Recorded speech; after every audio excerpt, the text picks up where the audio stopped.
तर मंडळी, महाभारतात युद्धापूर्वी श्रीकृष्णांनी अर्जुनाला काही गोष्टी सांगितल्या होत्या, मौल्यवान गोष्टी. त्या आजही आपण जीवन जगताना अगदी तंतोतंत लागू पडतात आणि आपल्याला जीवन कसे जगावे हे सांगतात.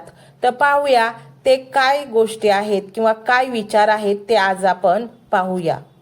जीवन ना भविष्यात आहे ना भूतकाळात. जीवन तर या क्षणी वर्तमान काळात आहे. शांतीशिवाय या जीवनात कोणतीच मोठी संपत्ती नाही. मन अशांत आहे आणि त्याला नियंत्रित करणे कठीण आहे, पण विशिष्ट अभ्यासाने मनाला वश करता येते.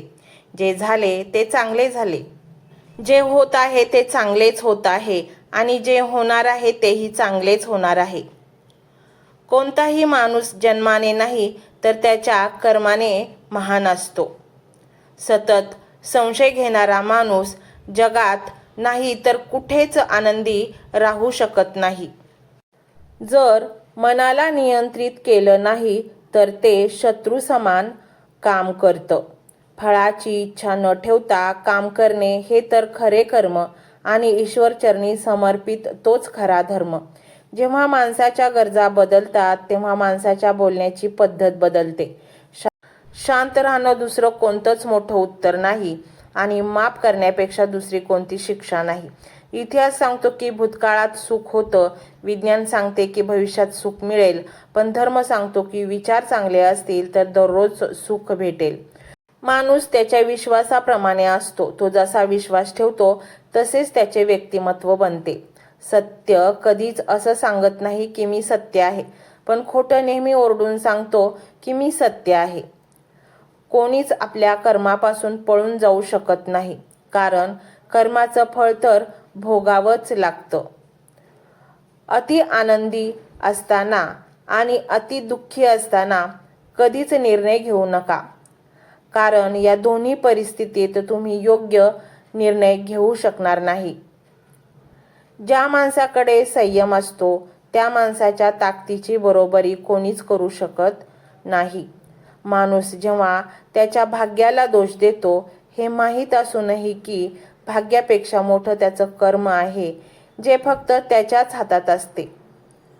माफ करणं आणि शांत राहणं शिकाल तर तुमच्यात अशी ताकद येईल की डोंगर स्वतः तुम्हाला रस्ता बनवून देईल.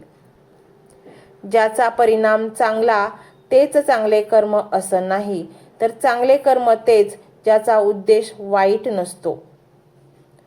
पृथ्वीवर जसे ऋतू बदलतात तसेच माणसाच्या आयुष्यात सुख दुःख येत असतात.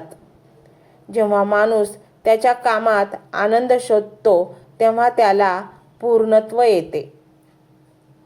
इंद्रिय आणि जाणीवेतून निर्माण होणारा आनंद नेहमीच दुःखाला कारणीभूत ठरतो.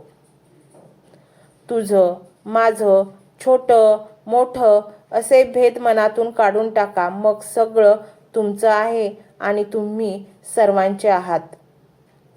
प्रेमाचा अर्थ आहे सेवा करणे आणि सेवा करणे म्हणजे सतत आनंदी राहणे.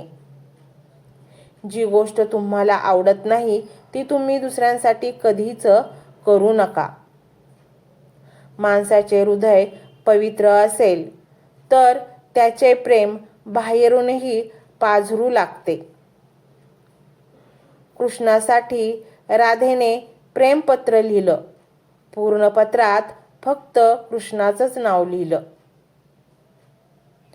जेव्हा तुम्ही ईश्वरावर खरे प्रेम करता तेव्हा तुम्ही कोणत्याही गोष्टीवर विनासंशय प्रेम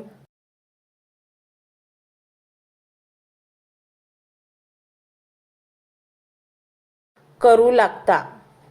जीवनात शांती हवी असेल तर नेहमी संतुलित जीवन जगा. आनंद आणि शांती त्यांनाच मिळते जे सर्व इच्छांपासून दूर, कोणतीच अपेक्षा न बाळगता अहंकाराशिवाय काम करतात. असा मनुष्य जो कधी अत्यानंदित होत नाही, द्वेष करत नाही, शोक करत नाही आणि जो कधी कामना करत नाही, तसेच तो शुभ आणि अशुभ संपूर्ण कर्माचा त्याग करतो, तोच भक्तियुक्त भक्त मला अतिप्रिय आहे. आत्म्याला शस्त्र कापू शकत नाही, आग जाळू शकत नाही, पाणी भिजवू शकत नाही, हवा सुकवू शकत नाही. निसंदेह कोणताही मनुष्य कोणत्याही काळात कर्म केल्याशिवाय क्षणभरही राहू शकत नाही. कारण मनुष्य नैसर्गिक गुणांमुळे कर्म करत राहण्यास बांधील आहे. मनुष्य हा वरवर इंद्रियांवर नियंत्रण मिळवल्यासारखे भासवत असतो, मात्र मनातून तो त्यांचेच चिंतन करत असतो व त्याविषयी विचार करत असतो. तुम्ही ध्येयापासून दूर एखाद्या अडथळ्यामुळे नाही जात, तुमचे ध्येयच कमजोर आहे अथवा अस्पष्ट असते. जो मनुष्य माझ्या परमेश्वर स्वरूपाचे आणि योग्य शक्तीचे तत्व जाणतो, तो निश्चल भक्तियुक्त होतो, यात कोणतीही शंका नाही. यश मिळण्याचा एकमेव मार्ग म्हणजे आत्मा नियंत्रण. रिकाम्या हाताने आला होतात, रिकाम्या हातानेच या जगातून जाल. हातात असेल ते फक्त तुमचे कर्म. एखादी भेट तेव्हाच शुद्ध असते जेव्हा ती शुद्ध मनाने चांगल्या व्यक्तीला योग्य वेळी आणि योग्य ठिकाणी निस्वार्थपणे दिलेली असते. स्वतःच्या आयुष्यात आहे तसे प्रामाणिकपणे जगणे हे दुसऱ्याची नक्कल करत जगण्यापेक्षा लाख मोलाचे आहे. कर्माची आसक्तीच माणसाला स्वार्थी बनवते आणि कर्मबंधनात अडकवते. फळाची अपेक्षा न ठेवता केलेले कर्म निस्वार्थ आणि उत्तम श्रेणीचे असते. जीवनामध्ये जे काम हाती आले आहे ते करत राहिले पाहिजे, कारण काहीच न करण्यापेक्षा काहीतरी करणे नेहमीच चांगले.